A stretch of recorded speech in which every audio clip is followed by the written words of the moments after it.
Chiropractor basically होता है और वो कायरोप्रैक्टिक कर रहा होता है। पेरिफेरल बेसिकली आप उसको कह लेंगे एक सेंट्रल नर्वस सिस्टम है जो कि आपका स्पाइनल कॉर्ड होता है। उसके बाद जो उससे स्पाइनल नर्व्स निकल रही हैं उसको पेरिफेरल नर्वस सिस्टम कहते हैं। फिजियोथेरेपी तो ऑलमोस्ट हर बंदा जानता है कि क्या होती है। अच्छा, फिजियोथेरेपी होती है, यहाँ पर थेरेपी करते हैं ना लोग, एक्सरसाइजेज ज़रूरी है जी। और आप क्या सजेस्ट करते हैं, मैट्रेस पे सोना ज़्यादा बेहतर है या ज़मीन पे?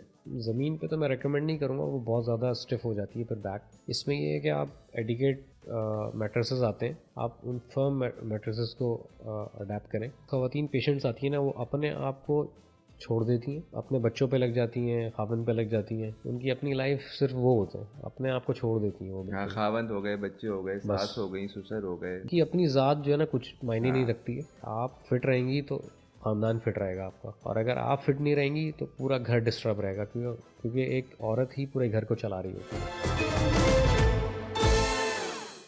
अस्सलाम वालेकुम, वेलकम टू माय पॉडकास्ट सोचो कभी विश्व जहाँ। आज के जो मेरे गेस्ट हैं वो एक कायरोप्रैक्टर हैं। उनका नाम है जुनेद। आज हमने काफ़ी इंटरेस्टिंग उनसे इन्फॉर्मेशन हमें मिली है। सबसे पहले तो ये कि लोगों के अंदर एक फेयर है कायरोप्रैक्टर को लेके, वो उस पे हमने काफ़ी चीज़ें डिस्कस करी।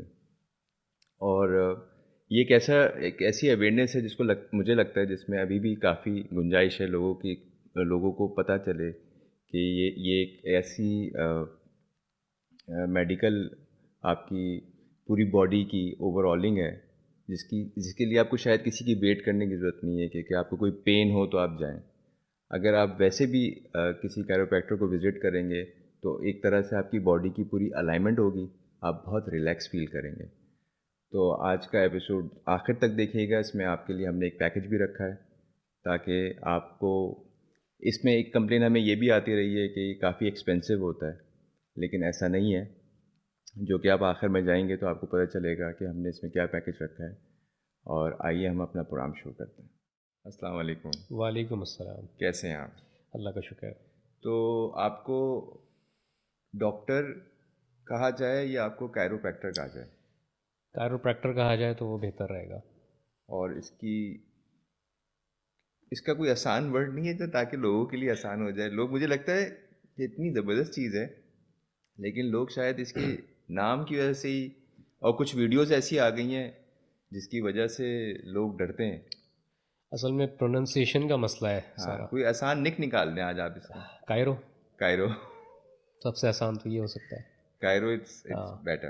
हाँ, या बोन सेटलर। भाई आप सबके लिए कायरो, अब आप सब बोल सकते हैं।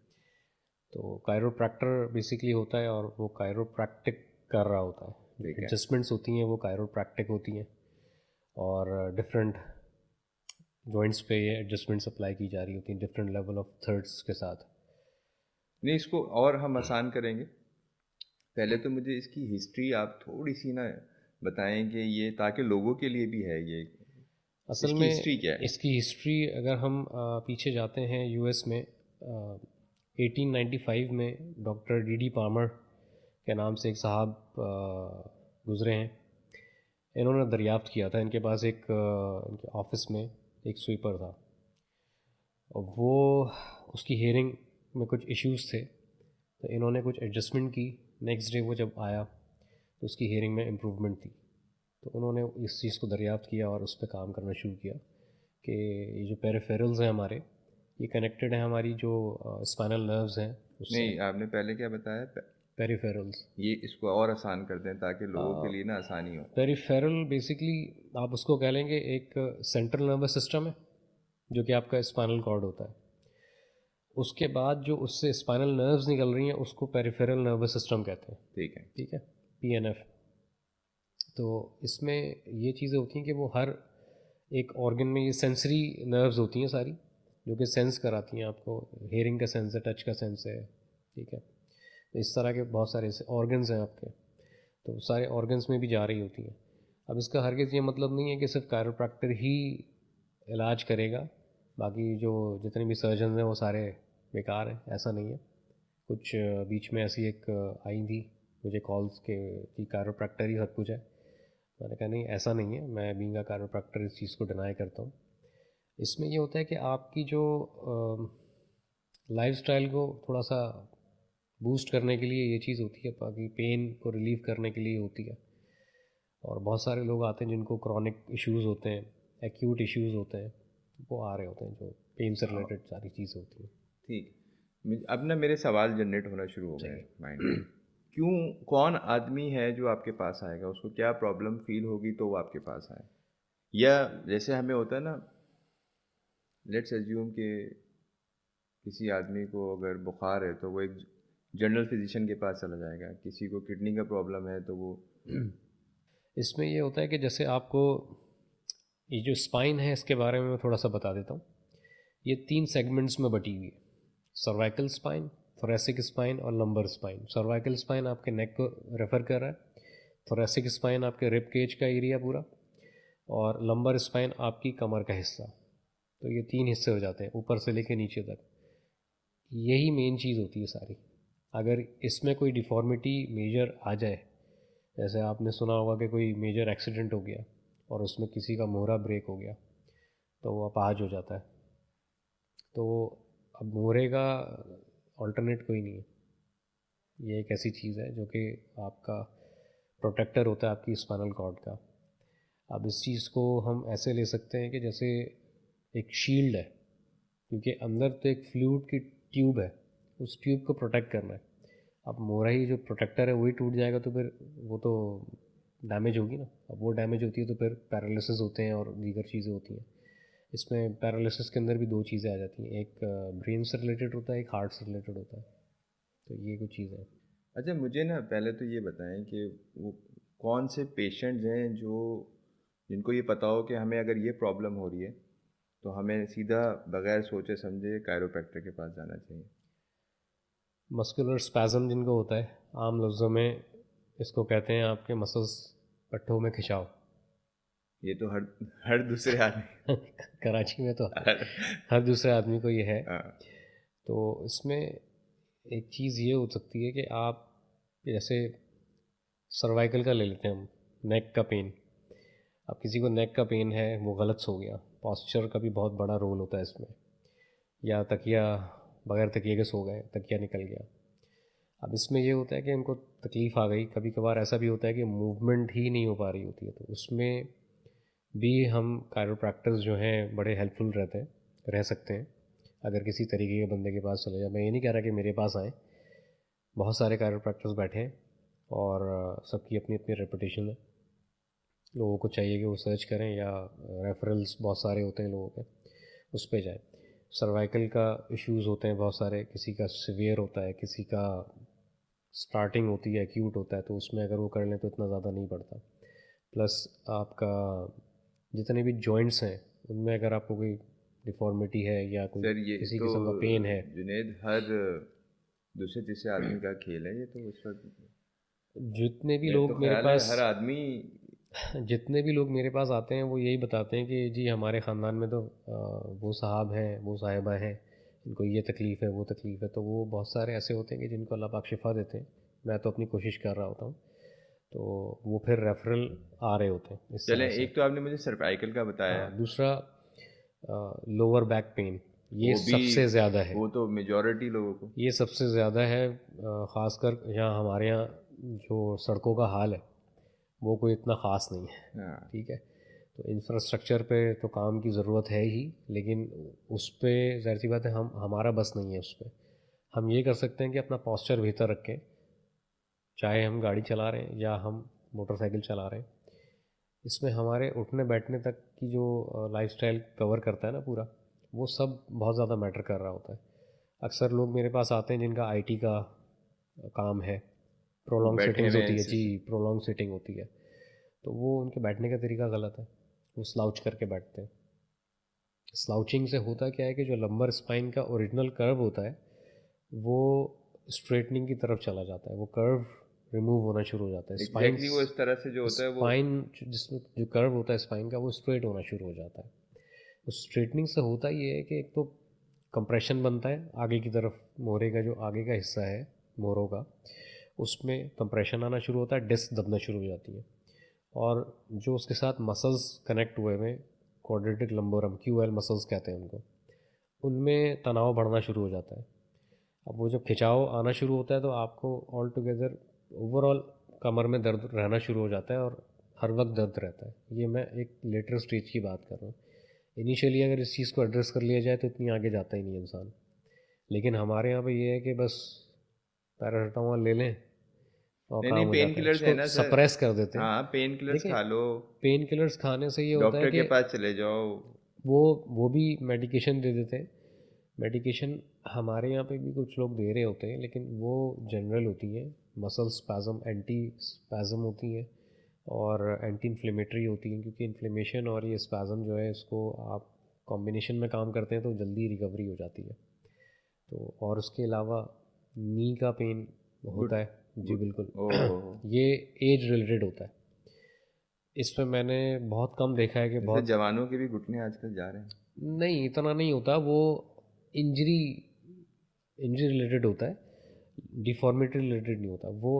एज से रिलेटेड जो चीज़ें होती हैं वो एजिंग फैक्टर लगता है तो ही आना शुरू होते हैं, क्योंकि डीजेनरेटिव चेंजेस होती हैं कुछ, जिससे आपकी जो ऑस्टियोपोरोसिस, ऑस्टियोआर्थराइटिस, ये सब चीज़ें हैं, ये एज का एक हिस्सा है, उसमें आनी ही है, ये नेचुरल प्रोसेस है। अनलेस कि आप अपने आप को ट्रेन करते रहें और एक एडिकेट अमाउंट ऑफ ट्रेनिंग लें दिन में, अच्छा रेस्ट करें, हाइड्रेटेड रहें, तो उससे ये नींद होता है पूरी कि करें, नींद तो फिर मस्ट है ना, और नींद भी टाइम पे। इस चीज़ पे भी हम बात कर सकते सुबह हैं बड़ी सुबह लंबी। सो जाएं। सुबह नहीं सो जाए, सुबह उठ जाए जल्दी और रात में सो जाए। इस पे भी एक एक चीज़ होती है, सर्केडियन रिदम। ये बहुत कम लोगों को पता होता है। ये हम एज अ मुस्लिम्स, हमें पता है कि हमें रात में जल्दी सोना है और सुबह जल्दी उठना है, क्योंकि नमाज़ों का वक्त ऐसा है, लेकिन हम इस चीज़ को फॉलो नहीं कर रहे बिल्कुल भी। हम नमाज के वक्त सो जाते हैं। एग्जैक्टली, नमाज से थोड़ी देर पहले सो जाते हैं। अब होता ये है कि इस चीज़ को अगर कोरिलेट करें ना आज की ज़िंदगी से और कई साल पहले की ज़िंदगी से, बहुत पीछे नहीं जाएं, सिर्फ 50-60 साल पीछे चले जाएं आप, तो उस वक्त इतनी बीमारियां नहीं थी। ऑल्दो फिजियोथेरेपी भी इतनी कॉमन नहीं थी, किसी को पता ही नहीं था कि फिजियोथेरेपी क्या चीज़ होती है। आज फिजियोथेरेपी आम हो चुकी है और अब कायरोप्रैक्टिक के ऊपर काम हो रहा है, ये अब कॉमन होते जा रही है क्योंकि अच्छा, लोगों की ज़रूरत है। बिल्कुल सही। मुझे मतलब लोगों को ना फिजियोथेरेपी के बारे में तो फिर भी अब कहते हैं ना, एक नॉलेज सी आ गई नॉलेज है आ कि गई है, सबको पता है कि यार फिजियोथेरेपिस्ट है। तो लेकिन कायरोप्रैक्टर जो है वो, उसको अगर हम करें कि लाइक, इसकी अवेयरनेस अभी इतनी ज़्यादा नहीं है, ठीक है, लोगों को नहीं पता। जो स्टार्टिंग में हमने बात की कि उसको उसकी प्रोनाउंसिएशन के अंदर भी इश्यूज़ रहते हैं, लोगों को बोलना तक नहीं आता ये कि इसका नाम क्या है। जब भी हमने इसको आसान लफ्ज़ों में कह दिया कि इसको कायरो कह दें, कायरो कायरो, ठीक है ना, हाँ। कायरो है, ठीक है ना, तो इसमें ये होता है कि आप इसको अभी इस लेवल पे ला सकते हैं कि फ़िज़ियोथेरेपी तो ऑलमोस्ट हर बंदा जानता है कि क्या होती है, ठीक है ना। अच्छा, फ़िज़ियोथेरेपी होती है, यहाँ पे थेरेपी करते हैं ना लोग, फिजियोथेरेपी, तो ये वर्ड भी गलत है, फिजियोथेरेपी, थेरेपी होती है। हाँ। अब इसमें ये आती है कि कायरोप्रैक्टिक एडजस्टमेंट्स, बहुत सारे लोगों को अब अवेयरनेस हो रही है, क्योंकि यहाँ हम पाकिस्तान की अगर बात करें तो इधर इतनी ज़्यादा थेरेपीज़ करने वाले लोग हैं ही नहीं, बहुत कम है। और जो है वो बहुत महंगे हैं। उस पर बात हम कर सकते हैं। उस पे बात होगी। हाँ, उस हाँ पर कर सकते हैं, हाँ। लेकिन ये है कि हर किसी की अपनी मर्ज़ी और अपना एक लेवल होता है, उस हिसाब से चार्ज कर रहे होते हैं। बहुत एक्स्ट्रॉर्डनरी भी चार्ज कर रहे हैं लोग, और उनके पास से कभी मेरे पास सर लोग असल आते हैं में तो ये एक धंधा, लोग धंधा बना लेते हैं इसको। एग्जैक्टली, और मार्केट में जैसे नया मोबाइल आता है ना, तो वो लॉन्च होता है तो वो महंगा होता है। एग्जैक्टली ऐसे उसके ही। बाद फिर वो मोबाइल जब सबके पास आ जाता है और फिर उसकी प्राइस गिरना शुरू हो जाती है। असल में इस स्ट्रेटजी को कहते हैं प्राइस स्किमिंग, वाह। ठीक है। तो ये मार्केटिंग की एक टर्मिनोलॉजी है कि आप जब नया कोई चीज़ मार्केट में लॉन्च करते हैं तो उसकी प्राइस हाई होती है। उसके बाद जब दूसरी कोई आइटम आ रहा होता है या कोई प्रोडक्ट लॉन्च कर रहे होते हैं, उससे उससे पहले उसकी प्राइस नीचे कर देते हैं ताकि उसकी कंटिन्यू रहे सेल, ठीक है। तो यहाँ पर भी कुछ इस तरह का है कि जब शुरू शुरू में पेशेंट जो, जिनको आप रेफ़र कर रहे हैं, महंगे नाम तो किसी का नहीं लेना अभी, तो जिनको आप रेफ़र कर रहे हैं वो स्टार्टिंग में तो बड़े पैसे चार्ज कर रहे होते हैं, उसके बाद फिर वही कि अट्रैक्शन देने के लिए प्राइस कम कर देना। तो ये तो मैं समझता हूँ बाजारू चीज़ हो गई ना, ये कोई मेडिकल प्रैक्टिस, मेल प्रैक्टिस कह सकते हैं इसको, बिल्कुल। अच्छी प्रैक्टिस नहीं होती है। आप एक अपने एक स्टैंडर्ड बना के रखें, उसके अंदर काम करें। हाँ, आपको डिस्काउंट देना है, जैसे कुछ लोग आते हैं मेरे पास जो कि जेन्युइनली लग रहा होता है कि इनको देना चाहिए, तो उनको डिस्काउंट थोड़ा बहुत मिल जाता है। अच्छा, आपको कितना टाइम हो गया टोटल? मैं 2016 से समझ लें कि इस फील्ड में आ गया 2016 था, से। और अब अल्हम्दुलिल्लाह 2 क्लिनिक्स हो गए, एक एफबी एरिया में है और एक डीएचए में। तो आहिस्ता आहिस्ता ही इसमें काम होता है, क्योंकि जैसे हमने बात की कि इतनी अवेयरनेस नहीं है, तो इसलिए इतना टाइम लग जाता है लोगों को। नहीं, मेरा ये प्रोग्राम करने का मकसद भी यही था कि लोगों को थोड़ी अवेयरनेस हो उसके हवाले से। मेरे साथ जो हुआ था मैं बता देता हूँ। मैं तो बिल्कुल ज़मीन पर आ गया था, बिल्कुल बिस्तर पे था। और उस दौरान काफ़ी लोगों ने मुझे सजेशंस आई मेरे पास, पट्टी वाले बाबा हाँ। और ये सब। मैं किसी की वो बात नहीं कर रहा, पट्टी वालों से भी लोगों को फ़ायदा होता है। बहुत फ़ायदा होता है। लेकिन मैं बहुत पेन में था, बहुत ज़्यादा तकलीफ़ थी मुझे। और जब भी मुझे फिर किसी ने आपका नंबर मुझसे शेयर किया, और मैं गया हूँ, और मैं मेरा पहला सेशन था 30 मिनट्स का, आई गेस 30। 30-40 मिनट्स का हम लोग सेशन कंसिडर और करते उसके बाद मैं घर भागते हुए जब गाड़ी से उतरा और मैं भागता हैं। हुआ गया अंदर, मैंने कहा भाई मैं ठीक हो गया। अच्छा, इसमें भी ना आपको मैं बताऊं कि 2 सिचुएशंस होती हैं पेशेंट्स की। एक आप जैसा कोई पेशेंट होता है, और एक होता है जिसको क्रॉनिक इश्यूज़ होते हैं। आपको क्रॉनिक इश्यूज़ नहीं थे, ठीक है। आपको एक्यूट थे। एक्यूट वो चीज़ होती है, वो कंडीशन होती है जो कि विदिन 4 वीक्स की तकलीफ़ हो, और उससे ऊपर चला जाता है तो क्रॉनिक हो जाता है, और वो क्रॉनिक बिल्डअप होते होते एक्स्ट्रा क्रॉनिक, सीवियर क्रॉनिक हो जाता है। उसको फिर रिज़ॉल्व करने में टाइम ज़्यादा लगता है। तो वो पेशेंट की अंडरस्टैंडिंग होती है और आप थेरेपिस्ट की, कि आप उसको किस तरह से गाइड करते हैं, और किस तरह से उसको पूरा एक प्लान देते हैं कि इस पे आपने फॉलो करना है इन चीज़ों को। क्योंकि मैं जिस तरह से काम करता हूँ वो ज़रा डिफरेंट है। आप तो पता है, मैं आपके तवज्जुह से सबको बताना चाहूँगा कि मैं कॉम्बिनेशन में काम कर रहा होता हूँ, और ऐसे कि कायरोप्रैक्टिक एडजस्टमेंट्स तो होती ही होती हैं, और यहाँ मैं एक्सरसाइजेस के ऊपर भी जी, फोकस आप करता हूँ। एक्सरसाइजेस भी करवाते क्योंकि होता ये है कि स्पाइन तो आपने एडजस्ट कर दी, लेकिन हमारे यहाँ पे ज़्यादातर केसेस दोनों ही चीज़ों के ख़राब हुए होते हैं, जिसको हम मस्कुलो स्केलेटल सिस्टम कहते हैं। ये 2 सिस्टम साइमल्टेनियसली चलते हैं साथ। तो मसल्स अगर स्टिफ होगा और स्पाइन आपकी एडजस्टेड हो गई, बिल्कुल एडजस्टमेंट उसकी अच्छी हो गई, बट उसके अंदर ये होता है कि वो थोड़ी देर के बाद या कुछ अरसे के बाद, कुछ दिनों के बाद, हफ्तों भी नहीं, दिनों के बाद मैं कहूँगा, दोबारा स्टिफनेस आना शुरू हो जाती है। अब वो स्टिफनेस में फिर लोग शिकायत करते हैं कि हम दोबारा स्टिफ हो रहे हैं। उस चीज़ को ओवरकम करने के लिए हमने एक एक्सरसाइज का प्लान बनाया कि जी, एक्सरसाइजेज ज़रूरी है। हैं। जी। वो आपको अगर इश्यूज़ ना भी हों तो भी वो आपने करनी है, क्योंकि उसके साइड इफ़ेक्ट कोई नहीं होते। ऑब्वियसली ये मेडिकेशन तो है नहीं कि आप उस चीज़ को ऐसे ले रहे हैं कि जी आपके स्टमक के ऊपर आ रहा है या किडनीज़ के ऊपर जा रही है, फॉर अ लॉन्ग टाइम आप ले रहे हैं। तो इसको कॉम्बिनेशन में करते हैं, तो जो भी प्रैक्टिस मेडिकल मेडिकल के अंदर होती है ना, वो कॉम्बिनेशन में हो तो ज़्यादा सक्सेस उसका रेट होता है। ये चीज़ है। ठीक है। दूसरा मुझे ये बताएं कि अब जिस तरह आपने बताया कि कुछ चीज़ें ऐसी हैं जो एज के साथ डेवलप होना शुरू हो जाती हैं बॉडी में। जी। मैं देख रहा हूँ कि आजकल यंगस्टर्स के साथ भी इस तरह की प्रॉब्लम्स बहुत होती हैं कि उनकी कमर में दर्द हो जाता है, बैक पेन लेके बैठे होते हैं, या सर्वाइकल का इशू होता है। वो आप उसको किस तरह देखते हैं कि या तो ये हो कि आप उनको ये कहें कि भाई ये एक्सरसाइजेज हैं जो आप करनी चाहिए, वैसे तो एक्सरसाइज हमें वैसे ही करनी चाहिए, हम नहीं करते हैं। बिल्कुल। असल में देखें, इसका मैं आपको छोटा सा एक समराइज़ करके जवाब दूंगा। वो ये होता है कि हमारा जो लाइफस्टाइल है ना, वो ऑल टुगेदर ख़राब हो गया है। हम लेट सो रहे हैं, लेट उठ रहे हैं, स्क्रीन टाइम बढ़ गया है, हमारा posture, sitting posture, sleeping posture बहुत बिगड़ चुका है। उसकी वजह से हमारी जो स्पाइन है ना, उस पर बहुत एडवर्स इफ़ेक्ट आता है। अब ये जो बैकबोन एडवर्स पे। पूरा, जो हाँ। आपकी जो बैकलाइन है, आप इसको कह लें कि आपकी पूरी स्पाइन पे, तो उसमें सर्वाइकल भी आ रहा है। जैसे हमने स्टार्टिंग में डिस्कस किया था कि 3 हिस्सों में बटी हुई है हमारी स्पाइन, सर्वाइकल, थोरेसिकल, लंबर। जब सिटिंग में होते हैं तो हम स्लाउच करके बैठ रहे होते हैं, खिसक लाइक कैसे? खिसक के बैठना जैसे कहते हैं ना हम, ये ओके। इस तरह से। और ये प्रोलॉन्ग सिटिंग जब हो रही होती है ना, तो स्पाइन का जो नेचुरल कर्व है वो कर्व जो है स्ट्रेटनिंग की तरफ चला जाता है। उसकी वजह से मसल्स भी आपके जद में आते हैं, स्टिफ होना शुरू हो जाते हैं, और आपकी जो डिस्क स्लिप होने का खदशा होता है वो बढ़ जाता है। ये वाले पोस्चर से जो भी जी आप, हाँ। और ये जो हम ये वाला जो अब कैफियत इसके हो गई इसके मोबाइल को, ये जो जी हाँ, ये जो फॉरवर्ड हेड पोस्चर कहलाता है, ये फॉरवर्ड हेड ये पोस्चर की तुम्हारे वजह लिए से था। हाँ हारिस के लिए हाँ, रेस के लिए। फॉरवर्ड हेड पोस्चर बेसिकली ऐसी चीज़ होती है जिसकी वजह से आपके जो सर्वाइकल का लोडोसिस होता है वो लॉस हो रहा होता है। सर इसको और आसान करें ना। लोडोसिस का मतलब वही कर्वेचर, यानी कि आपका जो स्पाइन का कर्व है वो उसमें वो स्ट्रेटनिंग की तरफ चला जाता है। इसमें अक्सर एमआरआईज या एक्सरेज की जो इमेजिंग की रिपोर्ट्स होती हैं उसमें लिखा हुआ होता है ये straightening of lumbar spine, straightening of cervical spine due to muscular spasm.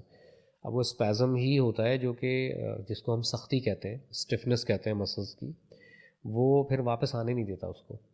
और वो ये फॉरवर्ड हेड पोस्चर ओके होता है, और इसको हम टेक्स नेक भी कहते हैं, टेक्सिंग करते हुए जैसे मोबाइल हाँ को टेक्स कर रहे ये जो हैं, और मिलिट्री नेक भी कहते हैं, बिल्कुल गर्दन सीधी। हाँ, मिलिट्री नेक। अच्छा ये हाँ, ये ओल्ड टर्मिनोलॉजी है। अब जो मॉडर्न टर्मिनोलॉजी अच्छा है वो इसमें भी प्रॉब्लम होती है जैसे यूं इसमें करके अगर वो एक टर्मिनोलॉजी यूज़ की जाती थी एक ज़माने में, मिलिट्री नेक। वो रेफ़र करते थे कि बिल्कुल फ़ौजियों की जो नेक होती है वो स्ट्रेट होती है। तो ये भी अब स्पाइन जो है ना आजकल के फौजियों की वो भी नहीं होती, ये वो भी मोबाइल यूज़ कर रहे होते ना। हाँ, वो भी यूज़ कर रहे होते हैं, उनको भी इश्यूज़ होते हैं, लेकिन ये होता है कि वो एक्सरसाइजेस कर रहे होते हैं तो फिट रहते हैं।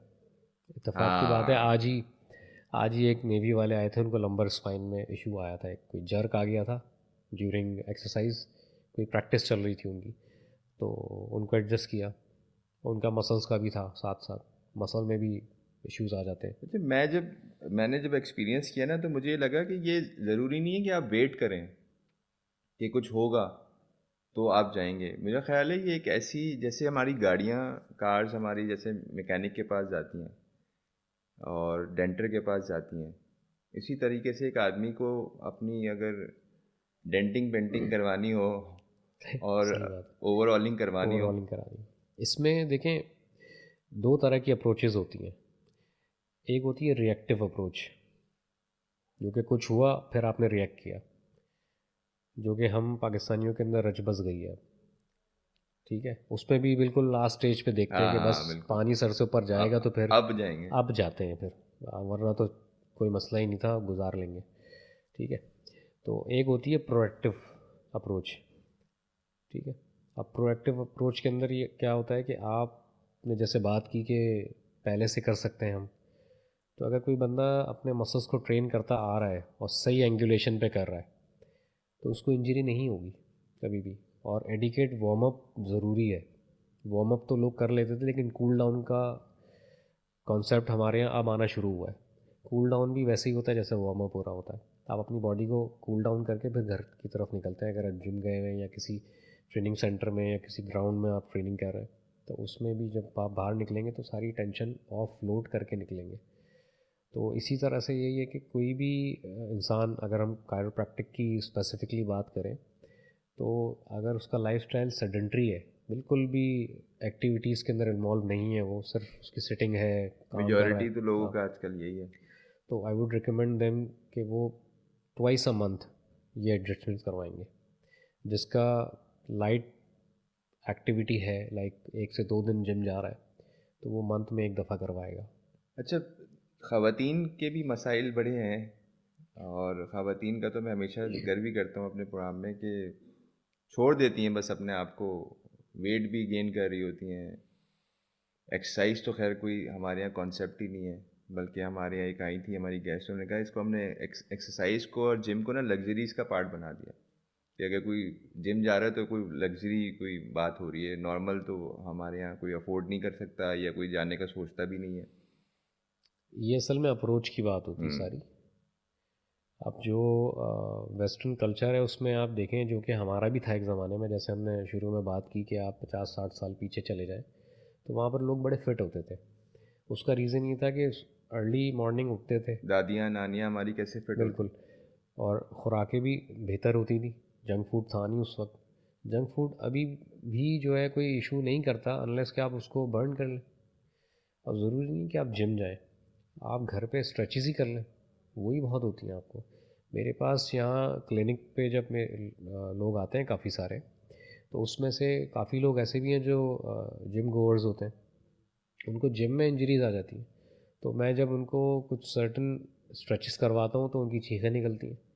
वो कहते हैं कि यार ये तो बड़ा स्टिफ हो रहा है और बड़ी तकलीफ़ हो रही है हमें यहाँ पे। तो मैं कहता हूँ कि यार आपने स्ट्रेचिंग नहीं की ना। कहते हैं नहीं, स्ट्रेचिंग तो हम नहीं करते, हम तो सिर्फ वेट्स उठा रहे हैं। तो प्रॉपर और वहाँ ट्रेनर गाइडेंस। मौजूद होते हैं, हाँ, उसके वो बावजूद ये ट्रेनर्स होता है। ट्रेनर्स स्ट्रेचिंग अब थोड़ा सा कॉन्सेप्ट आया है, क्योंकि पहले पुराने जो ट्रेनर्स थे वो बेसिकली क्या था कि बस वेट्स उठा लें आप, ठीक है ना, ट्रेनिंग कर लें। उसकी वजह से बहुत दफ़ा ऐसा भी होता है कि मसल्स में स्पैज़म आ जाता है, क्योंकि बहुत सारा ऐसा भी मामला रहता है कि आपके पास आपकी एक कैपेसिटी होती है ना, जैसे आपकी एक मेंटल कैपेसिटी है, उसी तरह से फिज़िकल कैपेसिटीज़ भी होती हैं। डिफरेंट मसल्स की डिफरेंट कैपेसिटीज़ होती हैं, क़ुव्वत बर्दाश्त जिसे कह लें हम। तो उस पे अगर आप उससे ज़्यादा एक्सेसिव लोड डालेंगे तो वो ट्रिप करेगा। अब ट्रिप करने का मतलब ये नहीं कि आपका एक एसी है, वो ट्रिप कर जाएगा तो वो बंद हो जाएगा, ये बंद नहीं होता है।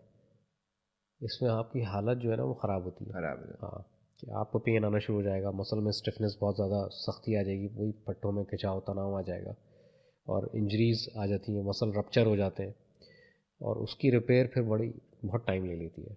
तो ये कुछ चीज़ें होती हैं जो कि इंसान जो है ना अपने पास एक स्ट्रेचिंग, जैसे मैं जो प्लान देता हूँ वो स्ट्रेचेस ही पे बेस्ड होता है और स्ट्रेचिंग करने से बड़ा अफाका होता है। अच्छा, लोग सब्र भी नहीं करते, बेसब्रे भी होते हैं। उसमें ये होता है कि जी 2 दिन गुजरते नहीं है मेरे पास, क्योंकि मैं अपना पर्सनल नंबर दिया हुआ है मैं डायरेक्ट डील करता हूँ लोगों से। तो 2 दिन गुजरते नहीं है, मैसेज आ जाता है कि जी वो दर्द तो ठीक ही नहीं हो रहा है। अब ये असल में 8-8 10 साल पुराने दर्द होते हैं, ऐसे तो नहीं ठीक आपने होंगे ना। पाले होते हैं, इतनी मेहनत से आपने उसको पाल के अब पोस वो के बड़ा किया इतनी जल्दी तो आपकी जान नहीं छोड़ेंगे ना। होता है। हाँ। तो मसल्स की मैं स्पेसिफिकली अगर बात करूँ तो मसल्स को ट्रेन करना टाइम टेकिंग होता है, ये टाइम लेते हैं। मैं हर पेशेंट से ही कहता हूँ कि अगर आप नॉर्मली स्ट्रेचेस कर रहे हो थोड़ा बहुत, उसके बाद थोड़ा सा वेट पे आ जाते हैं ना, जो यूजिंग वेट्स के थ्रू अब अगर आप ट्रेनिंग कर रहे हैं हल्का फुल्का सा, उसमें ये चीज़ होती है कि आप तकरीबन 3 से 6 माह ले लें कि आपके जो मसल टोनिंग की बात आ जाती है या डेवलपमेंट की बात आ जाती है, तो स्ट्रेंथ गेन करने की बात होती है इसमें, आप स्ट्रेंथ ट्रेनिंग कर रहे होते हैं, ये चीज़ है। और ख़वातीन का जो मैं बात कर रहा था आपसे, ख़वातीन का ये है कि जो मेरे पास ख़वातीन पेशेंट्स आती हैं ना, वो अपने आप को छोड़ देती हैं और अपने बच्चों पे लग जाती हैं, ख़ावंद पे लग जाती हैं। उनकी अपनी लाइफ सिर्फ वो होते हैं, अपने आप को छोड़ देती हैं वो हाँ, बिल्कुल। खावंद हो गए, बच्चे हो गए, बस सास हो गई, ससुर हो गए, जो नंद हो उनकी गए, फैमिली है नंदोई हो गई। उनको उनकी अपनी ज़ात जो है ना कुछ मायने नहीं हाँ। रखती है। हालांकि मैं सबको प्रीच करता हूँ इस चीज़ को, मैं सबको बताता हूँ, गाइड करता हूँ कि यार आप फिट रहेंगी तो ख़ानदान फिट रहेगा आपका, जो आपके वाह, इमीडिएट फैमिली है, बिल्कुल ऐसी है। ठीक है। और अगर आप फिट नहीं रहेंगी तो पूरा घर डिस्टर्ब रहेगा, क्योंकि एक औरत ही पूरे घर को चला रही होती है और हमारे एक यहाँ के। औरत ही, आपने एक साइड तो बता दी, दूसरी नहीं बता रहे आप। दूसरी वाली बस क्या छोड़े। चलें, ठीक है। हाँ, तो इसमें ये है कि अक्सर हमारे यहाँ जो ख़वातीन जो काम करने वाली होती है ना, वो बेचारी थक रही होती है। सर, मतलब बेचारी क्यों है, मतलब अब बेचारी बन गई हैं खुद से, बेचारी उनको अब बनाया नहीं गया, खुद है ना। खुद से बन गई हैं। हाँ। हालांकि वो, अच्छा ऐसा होता है कि जैसे टाइम होता है, निकाल सकती हैं टाइम, लेकिन उसमें ये होता है कि वो फिर से वही कि हमने घर घर में लग जाना है। सर, मैं आपको बताऊं, मियाँ का जो ऑफिस का टाइम होता है ना, उस वक्त आप देखें उसकी फुर्तीलियाँ उस औरत में, वो लगी होती है, नाश्ता, ये वो, ठग, चाय, हाँ, कपड़े, शूज़। मियाँ चला जाता है, उसके बाद फिर वही तो टाइम बता रहा हूँ मैं, वो जो टाइम होता है ना, बच्चे को स्कूल जाने के टाइम पे माँ उठी हुई होती है, बिल्कुल बिल्कुल कड़क करके उठ जाती है बिल्कुल टाइम के ऐसा, ऊपर। ये समझ लें कि रॉकेट हुई हुई होती है, हाँ, ठीक है। अपने लिए वो उठ। नहीं करेंगी, हाँ। ये लेजीनेस होती है कि कर लेंगे। घर में मेड आ गई, मेड की सुपरवाइज़र बन गई, ये कर हाँ। लो, यहाँ से देख लो, उधर से नहीं निकाला, इधर से नहीं निकाला। तो मैं ये बात करता हूँ कि खुद के ऊपर फोकस बिल्कुल भी नहीं रहा इनका। कुछ हैं जो आती हैं मेरे पास, मैं उनसे बहुत रिक्वेस्ट करता हूँ कि आप अपने ऊपर टाइम दें। उनके बच्चों से बोलता हूँ, क्योंकि बच्चे लेके आ रहे होते हैं या उनके हस्बैंड के साथ आ रही होती हैं, तो मैं उनसे कहता हूँ कि आप इनको, वो कहते हैं कि हमारी सुनती नहीं है। कहता हूँ ये तो तो ख़वातीन आपने, सुनती हैं किसी की? अपनी सुनती है वो अपनी सुनती हैं। बस। हाँ। लेकिन एक वक्त ऐसा आता है, क्योंकि मैं देख रहा होता हूँ, डील कर रहा होता हूँ इस तरह के पेशेंट्स को, एक वक्त ऐसा आता है कि वो, उनको लगता है कि हमने बड़ी गलतियाँ कर दी हैं, और उस वक्त तक बहुत देर हो बहुत चुकी देर हो होती है। चुकी होती है। अब वो सब्र होता नहीं उनमें। और सिर्फ ख़वातीन की बात नहीं कर रहा, ऑल टुगेदर सर, इंसानों की बात कर रहा हूँ। ख़वातीन के बारे में मैं आपको वैसे ही इसलिए ज़्यादा इस पे बात भी कर रहा हूँ, हाँ, क्योंकि मेजॉरिटी ख़वातीन को मैंने देखा है जो वक्त से पहले बूढ़ी हो जाती हैं बूढ़ी हो जाती है, और दवाइयों पे आ जाती हैं। ऐसे ही है। उनके साथ अच्छा शुगर हो गई, उनके जॉइंट्स पेन हो जाते हैं, उनको अच्छा ज़्यादा होते चलना हैं, फिरना मुश्किल हो जाता है, उनके पाँव में हर वक्त दर्द रहता है, बच्चे पाँव स्वेलिंग दबाते रहती हैं, है। स्वेलिंग रहती है। असल में इसकी जो मेजर रीज़न है ना, वो ये होती है कि जब औरत बर्थ का प्रोसेस से गुजरती है ना, तो वो बड़ी वीक हो जाती है। उसके बाद हमारे यहाँ पर रिहैब का कॉन्सेप्ट ही नहीं, फिजियोथेरेपी होती है उसके बाद, ताकि आपकी जो लिम्स हैं उसकी मोबिलिटी बेहतर हो सके। फिर रिहैब होता है ना हमारे यहाँ, रिहेबिलिटेशन वो होती है ना, होती वो हो, खाती है ना वो बना के। पंजीरी नहीं, रिहैब उसको नहीं कहते। हमारे यहाँ तो उसी को कहा जाता है। वही तो कह रहा हूँ, रिहैब का कॉन्सेप्ट ही नहीं है हमारे यहाँ। अब रिहैब का ये होता है कि हॉस्पिटल्स में, अक्सर हॉस्पिटल्स के अंदर ये होता है कि आपकी फ़िज़ियो इंक्लूड होती है, और उसके बाद भी फ़िज़ियो करवानी होती है, लेकिन नहीं करवाते, बस ठीक है, सर लग वो जाते हैं पैसे काम नहीं में। होते लोगों के पास इतने कि वो फिजियोथेरेपिस्ट को। ये एक आप अलमिया है। कह सकते हैं कि ये एक मैटर होता है कि फ़िज़ियोथेरेपी, क्योंकि एक स्लो प्रोसेस है। लोग मेरे पास फ़िज़ियो करवा के आते हैं, कहते हैं फ़िज़ियो करवाई थी हमने, फ़ायदा नहीं हुआ। मैं पूछता हूँ कि कितना अरसे फ़िज़ियो करवा लिया आपने? 4 दिन, 6 दिन। मैं कहता हूँ नहीं, 2 ढाई महीना 3 महीना फ़िज़ियो करवाते हैं, तो अब जाके आपको फ़ाका होता है, और बड़ा ड्यूरेबल रहता है वो फिर। 4-6 दिन को आप जज नहीं कर सकते। ये फिजियोथेरेपिस्ट जितने भी होते हैं ना, वो यही कर रहे होते हैं इसके अंदर, कि आपको टाइम, आपसे टाइम लेते हैं कि आप टाइम हमें दें अपना, और हम आपको पूरा गाइड करेंगे। लेकिन इस तरह से हो नहीं पाता। वही अगेन आपकी बात, कि वो उनको लगता है कि यार हमारा बहुत ज़्यादा फाइनेंशियली हम डाउन हो रहे हैं इसमें, या बहुत वो ज़्यादा। पर सेशन के ऊपर चार्ज हो रहा होता है, पर डे के ऊपर पर चार्ज डे हो का रहा होता होता है है, तो उनका, वो। क्योंकि वो डेली बेसिस पे होता है, 6 डेज़ अ वीक होता है, 5 और डेज़ अ हम वीक होता है। एक चीज़ ये भी है कि ड्यूरिंग प्रेगनेंसी जो है ना, हमारे यहाँ ये कॉन्सेप्ट भी है कि औरत ने कोई काम नहीं करना। ये ये काफ़ी काफ़ी सारे लोगों का ये मसले मसाइल रहते हैं, उसी की वजह से कॉम्प्लिकेशंस बढ़ जाती हैं एंड में। हाँ, और बच्चे भी जो है ना वो एक दो ही होते हैं, बस उस पे वो हालत आमादा, उस पर आमादा हो जाते हैं बस, कि बस अब यही है, बस जो भी है, बच्चे 2 ही अच्छे हैं। हाँ। लेकिन इसमें मैं एक चीज़ ये ऐड करूँगा कि शुरू के जो होता है टाइम, उस वक्त एहतियात होती है। उसके बाद फिर आप नॉर्मली सारे काम कर रहे होते हैं एहतियात के साथ, ऑब्वियसली वो तो ज़रूरी है। लेकिन ऐसा नहीं है कि आपने बिल्कुल हाथ का छाला, हाँ। हाथ का छाला ना बना के रखें चल्ला। किसी। हाँ। हाँ, हाँ। कि कोई काम नहीं करवाना उससे। हाँ। तो इसमें ये चीज़ होती है कि आपको थोड़ा सा अपने अपने ऊपर एतमाद होना चाहिए कि मैं ये कर सकती हूँ, अच्छा, और मैं कर जाती हूँ। इसको और आसान करते हैं कि हाँ, ख़वातीन को आप क्या सजेशन देंगे कि सुबह उठ के वो क्या करें सबसे पहले? नमाज़ पढ़ लें पहले तो, सुबह उठ के तो अगर सबसे पहले पढ़नी हो। फजर की नमाज़ होती है, उसके बाद सबसे बेस्ट जो होता है वो होती है वॉक। ठीक है, वो वॉक होती है, और उसके बाद कुछ स्ट्रेचेस वगैरह होती हैं। लेकिन हमारे यहाँ पे होता ये है कि इतना रश शेड्यूल होता है कि बच्चों का स्कूल है, तो उसमें लगना है, बच्चों को उठाना है, उनको ब्रेकफास्ट करवाना है, और फिर उसके बाद हस्बैंड की बारी आ जाती है, तो उसको करवाना है सब फिर कुछ चीज़ें। ससुर की बारी आ जाती है, फिर ससुर साहब उठते हैं, सास उठती हैं। फिर सास उठती हैं, फिर इतनी हिम्मत नहीं रहती कि वो कुछ कर ले अपने लिए। सर लेकिन एक कमरे का बता दें बस, छोड़ दें वर्कशॉप, एक एक कमरे कमरे में में, वो बिस्तर से उठते हुए क्या कर ले? 3 मिनट, पाँच बिस्तर से मिनट चार उठना ही नहीं है उसने। लेटी रहे बस। उसने उठने से पहले काम ना करे। उसने उठने से पहले एक्सरसाइजेस कर लेनी है थोड़ी बहुत, जैसे लोअर बैक की एक्सरसाइजेस होती हैं कुछ, स्पाइन ट्विस्टर कहते हैं उसको, वो कर लें।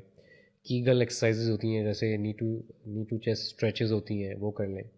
और फिगर 4 स्ट्रेच होती है, पेरिफॉर्मिस स्ट्रेच कहते हैं उसको, वो कर लें।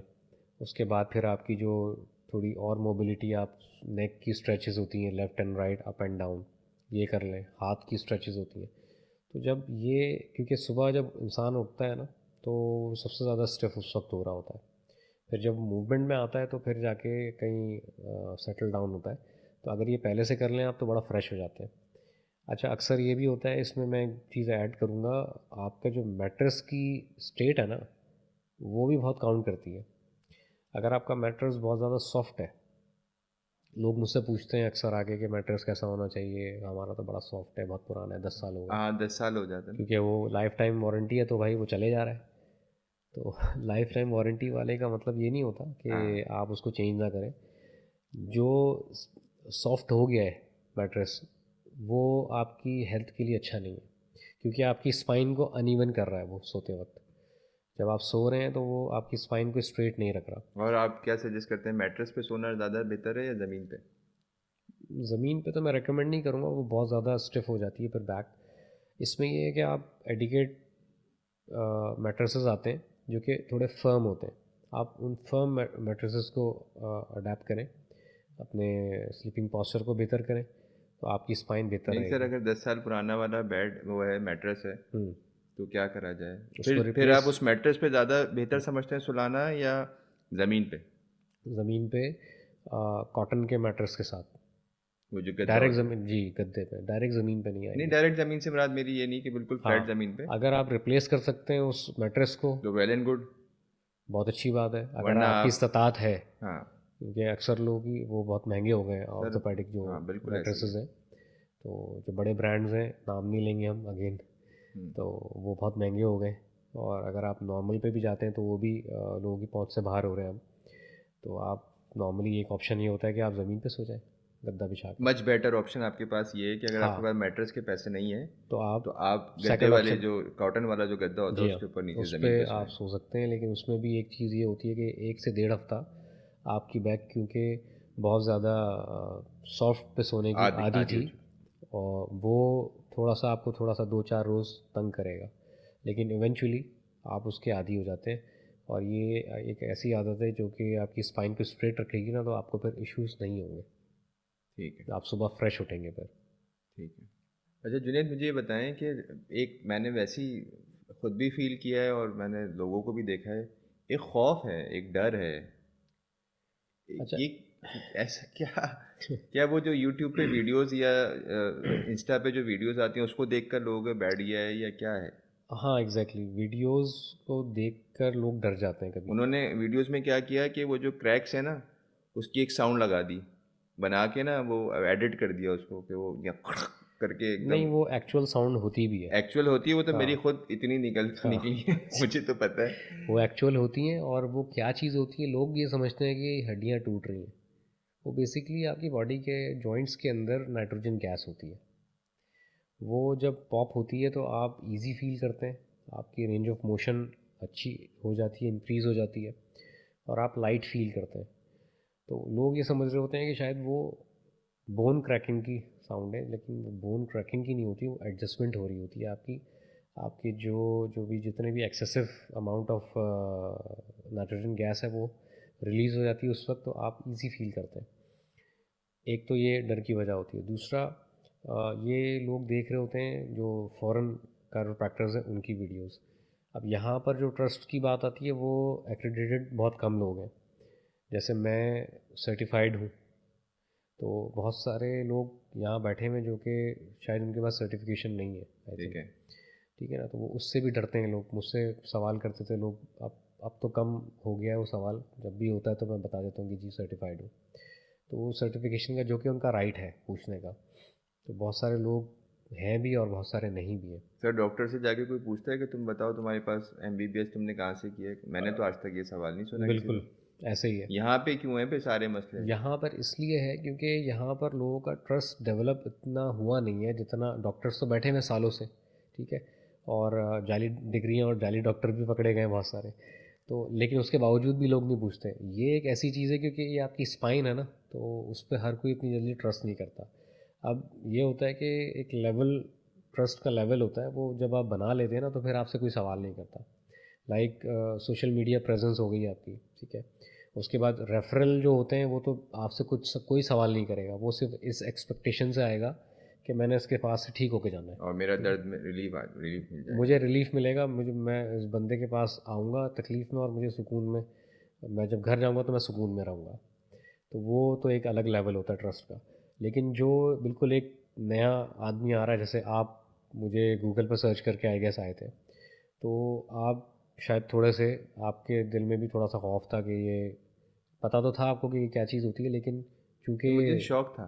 है हाँ दर्द में शौक हाँ, मुझे शौक था। ज़बरदस्त। मुझे पहले से शौक था, लेकिन मुझे कुछ ऐसी बीमारी नहीं हुई थी। हाँ मुझे वो क्रैक्स सूट मैं देखता था, मैं कहता था यार ये कुछ ज़बरदस्त चीज़ है। हाँ लेकिन उस ज़माने में मुझे सिर्फ ये अंदाज़ा था कि ये सिर्फ कनाडा और अमेरिका में हो रहा है। तो मैं उसको यही सोचता था कि यार कभी मौका मिलेगा तो करवाएंगे। लेकिन जब आपका पता चला और मेरे साथ इतना बड़ा वाक़या हुआ हुआ था, बिल्कुल मैं तो बिस्तर पे था, तो मुझे ये हुआ कि बस एक होप होती है ना कि यार हाँ। यहाँ जाऊँ तो बस ठीक हो जाएंगे। वो पट्टी वट्टी में करवा के ना मेरे तो अशर हो चुका था। असल में यही बात होती है ट्रस्ट की, कि आप किस तरह से ट्रस्ट कर रहे हैं। और रिसर्च भी एक चीज़ होती है, आपकी जो गूगल पे प्रेजेंस होती है वो बहुत मायने रखती है इस चीज़ की, कि उसमें क्या आपके लिए लोग रिव्यूज़ छोड़ रहे हैं, क्या कह रहे हैं, वो ऑनेस्ट ओपिनियन होते हैं लोगों के, तो वो पढ़ के लोग आ जाते हैं कि अक्सर लोगों ने इसके लिए अच्छा कहा है तो ये अच्छा ही काम कर रहा होगा, हाँ, ठीक है, गूगल जो कह रहा है वो ठीक। वो ठीक है, ठीक है। तो ऐसा अक्सर नहीं होता है, ना। लेकिन लोग अपनी एक रिसर्च भी होती है खुद की, वो करके आ रहे होते हैं। जैसे मैंने बताया कि थोड़ा सा रेफरल भी होता है, तो रेफरल वाले में तो कोई ये चांस ही नहीं है कि कोई आप पे डाउट करे, ठीक है। तो ये थोड़ा सा डर डर खौफ का होता है, क्योंकि इसके अंदर लोग ये समझते हैं कि नेक क्रैक करेंगे, नेक हमारी टूट ही ना जाए। ठीक है, ये सबसे बड़ा डर होता है जो कि हाँ, यहाँ पर भी अभी लोगों हम को। फैसल भाई की करेंगे हाँ, और फैसल भाई भी डर रहे हैं, हारिस भी हाँ डर रहे हैं अभी, हालांकि दर्द है हाँ लेकिन डर है, नहीं आ हाँ। पा रहे। इस तरह से अभी भी बहुत सारे लोग हैं जिनको, जिनका ये डर निकाल के क्रैक्स निकालने, बिल्कुल। वो क्रैक्स के साथ ही डर निकलेगा। ये चीज़ है। मुझे लगता है कि ना लोगों के पास एक ये भी है रीज़न कि यार बहुत ही कॉस्टली है बहुत। तो क्या वैसे आप आपका क्या है इसमें? देखिए काफ़ी सारे लोगों का जो मेरे पास आते हैं मैं किसी आपसे और के पहले पास एक से जगह होते हैं। गया था। हाँ हाँ, मैं वहाँ ठीक है। बताया तो आपको। वहाँ से डॉक्टर जुनेद के पास जाने से पहले मैं एक और जगह गया था, हाँ, नाम नहीं लेता। नाम लेना मुनासिब नहीं होता। लेकिन ये है कि उन्होंने कहा बहुत ही उन्होंने मुझे बिठाया बड़े और बहुत अच्छे से बातचीत शुरू करी और मेरे एमआरआई रिपोर्ट देखी उन्होंने और उन्होंने मुझे थोड़ा सा डरा भी दिया कि मेरा जो है वो लिक्विड जो है वो लीक हो गया है और जेल जो है वो बाहर आ गया है। उसको डिस्क डिस्क के, डेसिकेशन कहते हाँ। हैं, डिहाइड्रेटिव मैं डिस्क तो कहते हैं। आसान उसको हाँ कर रहा हूँ और तो मैंने उनसे बड़ा उससे पूछा, मैंने कहा अच्छा क्या? कहने लगे मैं सेशन करूँगा आपके। तो मेरा अगला सवाल ये था कि पर सेशन आप क्या लेंगे? तो उन्होंने कहा 8,000 रुपये। और मैंने पूछा फिर कितनी देर का सेशन होगा? कहने लगे आधे घंटे का। तो आपको लगता है कि जो हमारे यहाँ हमारे मिडिल क्लास लोग ये अफोर्ड कर सकते हैं? लेकिन डिपेंड करता है कि वो वो तो जा किसके पास रहे हैं। खा लेंगे पेन किलर। जैसे आप गए थे ना, तो आप तो 8,000 वाले के पास गए थे। मार्केट में 12 और 15 वाले भी हैं, अच्छा। इवन 25 भी कोई चार्ज कर रहा है, ओहो। ठीक है। तो मुझे तो सबके नाम पता है, सबकी लोकेशंस पता है, लोग आके बताते हैं। मैं खुद सर्च नहीं करता, मुझे लोग आके बता रहे होते हैं, अपना अपना एक्सपीरियंस शेयर कर रहे होते हैं कि हम ऐसे ऐसे गए थे। तो एक मिडिल क्लास के लिए तो ऑब्वियसली ये कोई ऑप्शन ही नहीं है। वो तो जो कंसल्टेशन चार्जेस वो ले रहे होते हैं, कोई 2,000 ले रहा है, कोई 3,000 ले रहा है, वो कंसल्टेशन चार्जेस के अंदर ही वो होते हैं कि बस यार हो गई, हमारा इलाज हो गया, बस अब निकलते हैं। हाँ, वो तो इसी पे, हाँ हाँ। कि हो गया, अब क्या 8,000 दें, क्या और 12,000, दोबारा क्या क्यों आए? 15,000 हाँ। दें। तो उसमें ये होता है कि मैं जो चार्ज कर रहा हूँ तो मेरे 2 क्लिनिक्स हैं अलग अलग। तो एक जो मेरा फर्स्ट क्लिनिक है फेडरल एरिया ब्लॉक 4 में जो है वो, वहाँ मैं चार्ज करता हूँ 2500 पर सेशन, जो कि वही 30-40 मिनट्स पे मुश्तमिल होता है एक सेशन। और इसके अंदर आपकी तमाम पूरी स्पाइन को जो है एडजस्ट किया जाता है। और कंसल्टेशन चार्जेस 1000 रुपीज़ होते हैं, जो कि वन टाइम होते हैं। अच्छा, दूसरा जो है उसके चार्जेस ज़रा डिफरेंट है। वो DHA फेज़ 8 वो में है, पुल के इस तरफ वो पुल के उस पार है। हाँ। उसका रीज़न ये नहीं कि वो पुल के उस पार है तो मैं उसके डबल चार्ज नहीं नहीं करता हूँ, नहीं, हाँ। 5000 लेता हूँ। बट ये है कि वहाँ लोगों को आपका समझना चाहिए कि एक तो वो पार्टनरशिप पे है, ओके।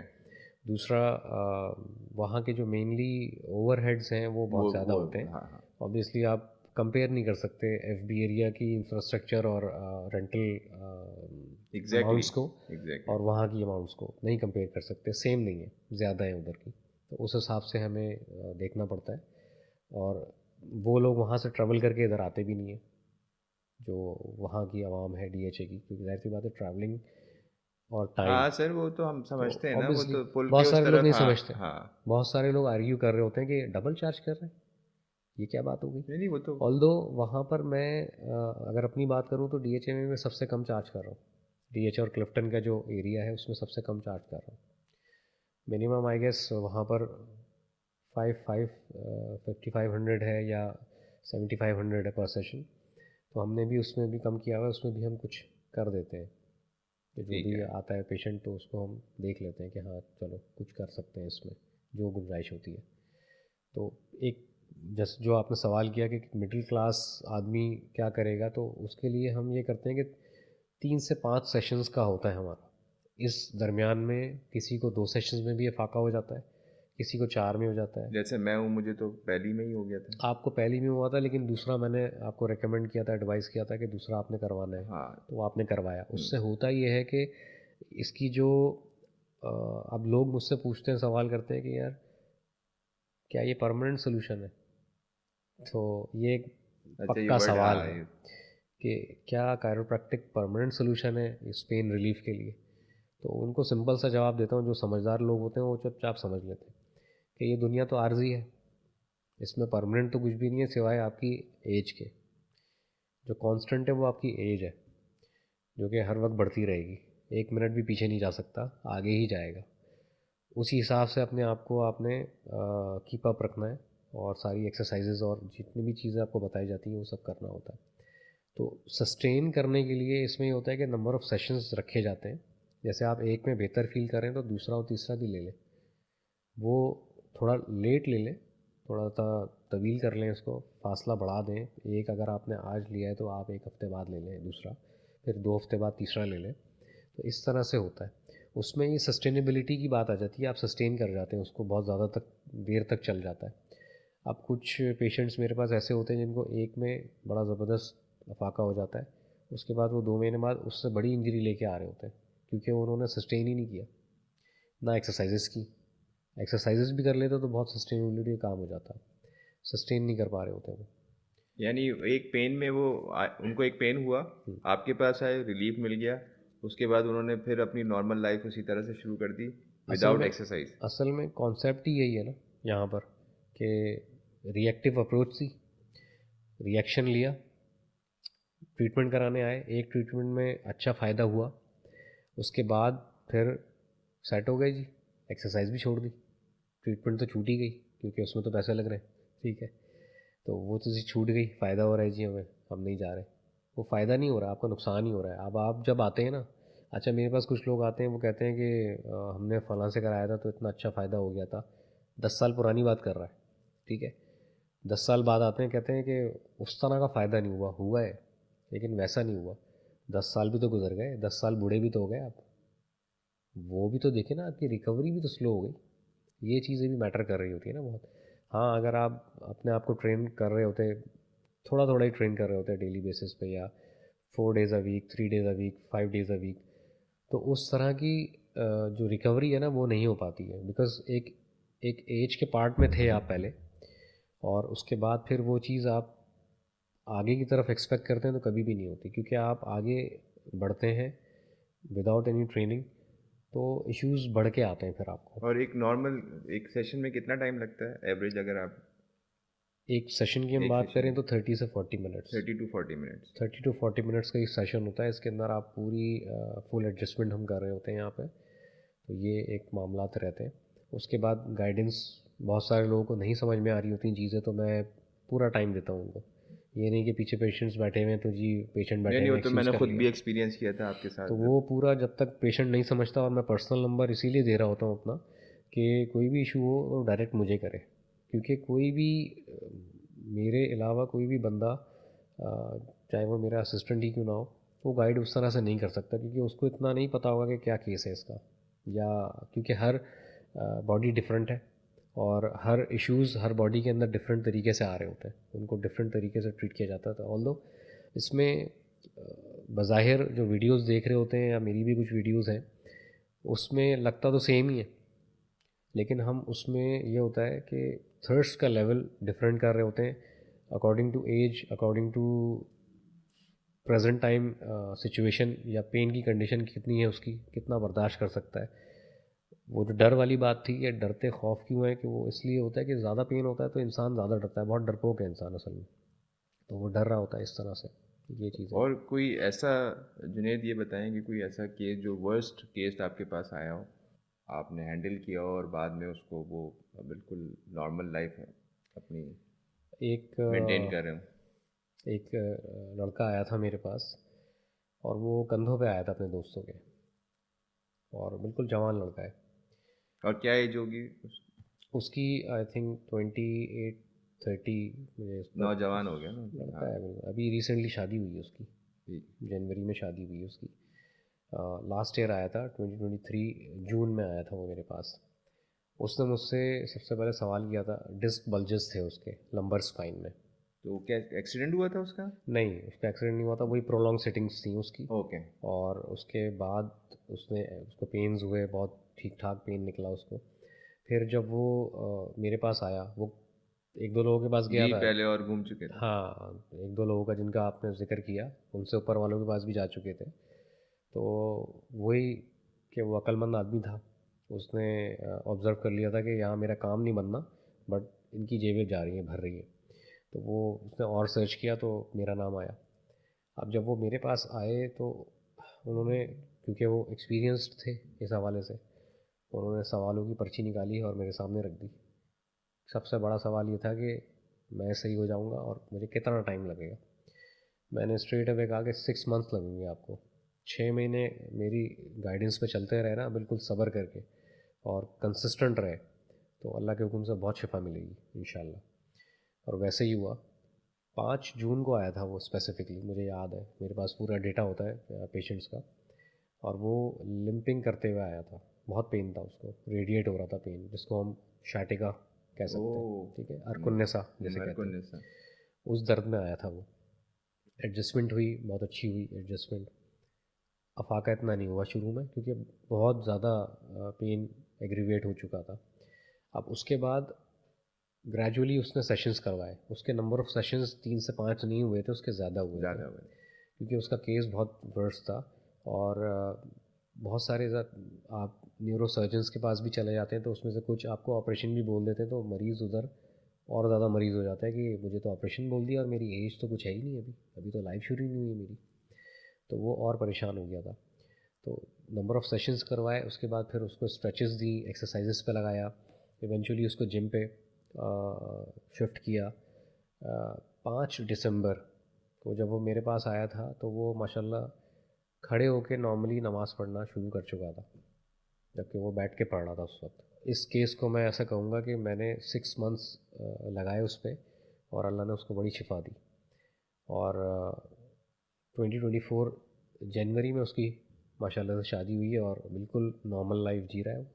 स्विमिंग भी करता है, जिम भी जा रहा है, और सेटिंग की जॉब है उसकी, फाइनेंस का उसका बैकग्राउंड है, बिल्कुल बेहतरीन अब चल वो रहा एक है। नॉर्मल ज़िंदगी जी। बिल्कुल नॉर्मल ज़िंदगी जीता है। ज़बरदस्त, डर ज़बरदस्त। जो था उसके दिलो दिमाग में से, माशाल्लाह। वो चीज़ निकल चुकी है कि मैं पैरालिसिस की तरफ जा रहा हूँ, खुदा ना खास्ता, ये सब चीज़ें उसके दिमाग में बैठ गई थी, लेकिन वो चीज़ें अब निकल गई।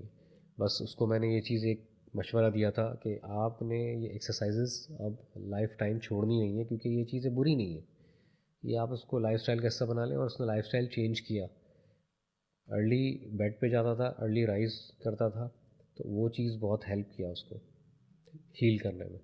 ठीक। अच्छा, मुझे ये बताएं कि अक्सर मैंने देखा लोग जो हैं वो सर्जरी की तरफ चले जाते हैं, ऑपरेशन की तरफ चले जाते हैं। क्या आप ये रेकमेंड करते हैं कि उससे पहले उनको एक कायरोप्रैक्टर को दिखा देना चाहिए, शायद वो मसला, क्योंकि मुझे लगता है सर्जरी और ऑपरेशन जो है ना वो एक आखिरी ऑप्शन होना चाहिए। हाँ, इसको आप लास्ट रिजॉर्ट अगर कंसिडर करें तो ज़्यादा बेहतर है। मेरे पास आते हैं इस तरह के केसेस, वो लोग पहले कहते ही हैं कि चले जाते हैं और वो वहाँ कट पिट जाते हैं। वही बात कि उनको अवेयरनेस नहीं होती कि कायरोप्रैक्टर भी एग्जिस्ट करते हैं, ये भी कोई हाँ, कायरो मखलूक है। कर लेते हैं, शॉर्ट कायरो। कहाँ हाँ। कायरो, कायरो जो है वो भी एग्जिस्ट कर रहे हैं, वो भी कोई मखलूक है, कुछ काम कर रहे हैं ये भी। तो वो वही बात कि कंसिस्टेंट, अगर वो लड़का भी जिसकी मैं अभी बात कर रहा था, ये अगर डिस्कवर इसने नहीं किया होता तो शायद ये सर्जरी करा चुका होता। बुरी बुरी चीज़ नहीं है, लेकिन उसको लास्ट ऑप्शन पे रखें, क्योंकि हमारे यहाँ पर कुछ ऐसे केसेस भी हुए हैं, मेरे पास सर्जरी करवाने के बाद भी 2-2 साल के बाद भी लोग आते हैं कि सर्जरी कराई थी, ठीक हो गए थे, दोबारा आ गया। वही बात मैं, जब ये मुझसे सवाल किया जाता है ना कि कायरोप्रैक्टिक या कायरो जो सोल्यूशन है ये परमानेंट सोल्यूशन है, तो मैं कहता हूँ ऑपरेशन भी परमानेंट सोल्यूशन नहीं है। आप उसको रिटेन करने के लिए आपने बहुत सारी चीज़ें करनी चीज़ें होती करनी हैं, पड़ेंगी क्योंकि अब आप नॉर्मल नहीं हैं। नॉर्मल नहीं है, उसको एहतियात रखनी पड़ती है। हमारे यहाँ पर जो बहुत सारे जो इश्यूज आते हैं ना, जो अर्कुनियस, अगर स्लिप डिस्क की बात मैं कर रहा हूँ, अगर डिस्क बल्जिंग की, वो ऐसा होता है कि हमारे यहाँ पर जो ज़मीन से या फर्श से या कोई बॉटल उठानी है बड़ी, जो 19 लीटर वाली बॉटल होती है हमारे यहाँ नॉर्मली मिनरल वाटर की, वो बॉटल जो है भारी होती है काफ़ी, उसको उठाने के कुछ तरीके होते हैं, या कोई भी ऐसा वज़न जो कि 10 kg, 15 kg, 20 kg का होता है, तो वो एक तरीक़ेकार होता है, सेफ्टी मेजर्स के अंदर आती हैं चीज़ें। उसमें हम अपनी कमर को बेंड कर लेते हैं, घुटने सीधे रहते हैं, जबकि इसका उल्टा होना होता है, घुटने घुटने बेंड करने आपके होते बैंड हैं होने चाहिए और और कमर कमर सीधी होनी सीधी होनी जी। चाहिए। तो आपकी लोड आएगा हैम्स पे और ग्लूट्स के मसल्स पे, यानी कि कूल्हे के मसल्स पे और रान पे। ये सबसे स्ट्रॉन्ग मसल्स होते हैं और सबसे बड़े मसल्स होते हैं आपके बॉडी के। हैम्स सबसे बड़े मसल होता है, तो ये स्ट्रॉन्ग भी उसी तरह से होता है और ये इसकी कैपेसिटी बहुत होती है। लेकिन हम तो लोड देते हैं पीछे बैक पे, तो लोअर बैक पेन फ़ौरन निकल आता है इससे, डिस्क स्लिप हो जाती है और केस ख़राब हो जाते हैं बहुत सारे।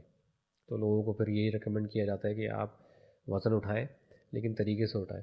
अब जिनका हैवी लोडिंग का काम होता है, जो इंडस्ट्रीज़ में काम कर रहे होते हैं, तो वहाँ पर सेफ्टी मेजर्स के जो सेफ्टी के लोग होते हैं वो इस चीज़ की ट्रेनिंग देते हैं प्रॉपर। पहले उनको ट्रेनिंग दी जाए। हाँ, कि आपने अगर कोई पैलेट उठाना है, भारी है, कोई 15, 25, 35 kg का पैलेट है या कोई भी बॉक्स है, तो उसको आप ऑब्जेक्ट को करीब करेंगे, पैरों के बीच में लेके आएंगे, नीज़ बेंड करेंगे, उसके बाद फिर उसको लिफ्ट करेंगे, तो उससे लोड आपकी लोअर बैक पे नहीं आएगा, जहाँ आना चाहिए कुदरती तौर पे उधर ही आएगा, हैम्स पे और ग्लूट्स पे। और अच्छा बताया आपने। और ये बताएं कि वो कौन लोग हैं जिनको नहीं करवानी चाहिए, या उनके लिए ये ठीक नहीं है। इसको हम कॉन्ट्रा इंडिकेशंस कहते हैं कि अवॉइड करनी है चीज़। कॉन्ट्रा इंडिकेशंस यहाँ पर आती हैं उन लोगों के लिए जो फ्रैक्चर शुदा होते हैं, जिनकी बोन्स टूटी हुई होती हैं, या टूटी हुई है। हाँ, फ्रैक्चर शुदा वालों को मैं, जैसे फ्रैक्चर हुआ किसी को और कुछ महीने हुए, तो मैं उस पर हाथ नहीं रखता, क्योंकि वो फ्रैक्चर खुल सकता है, बिकॉज़ हाँ। ये जो मैनिपुलेशन होती है इसमें थर्स्ट अप्लाई करनी होती है हमें। अब उस थर्स्ट से अगर वो जो बोन सेटल हुई भी है नेचुरली और कैल्शियम के थ्रू, तो वो उसमें खदशा होता है कि वो दोबारा ब्रेक हो सकती है, तो इसलिए जो फ्रैक्चर वाले लोग होते हैं वो ना आए, जिनको फ्रैक्चर हुआ हुआ है वो ना आए, उनके वो लिए। उनके लिए ये चीज़ नहीं है, ये कॉन्ट्राइंडिकेशन के अंदर आ जाती है। अच्छा, मुझे ये बताएं कि अगर कोई आपको इस प्रोग्राम के तवज्जुह से, इस पॉडकास्ट के तवज्जुह से कोई आपके पास आता है, तो हम उसको आप क्या ऑफ़र करते हैं, क्या करेंगे आप? ऑफ़र तो डिस्काउंट ही होता है, हाँ। ठीक है, तो कंसल्टेशन चार्जेस हम वेव ऑफ कर सकते हैं उनके लिए, ठीक है। ठीक है ना। कोई अगर तो आता है मेरे पास सेशन की गर्ज से, उसको कंसल्टेशन चार्ज नहीं किया जाएगा ये आपके प्रोग्राम के तवज्जुह से। ये आप लोगों के लिए है। ये जो भी डॉक्टर जुनैद के पास जाना चाहता है, अगर मैं कहता हूँ वैसे भी जाएं ताकि आपकी ओवरऑलिंग हो बॉडी की, तो हमारा कोड याद रखिएगा SK110।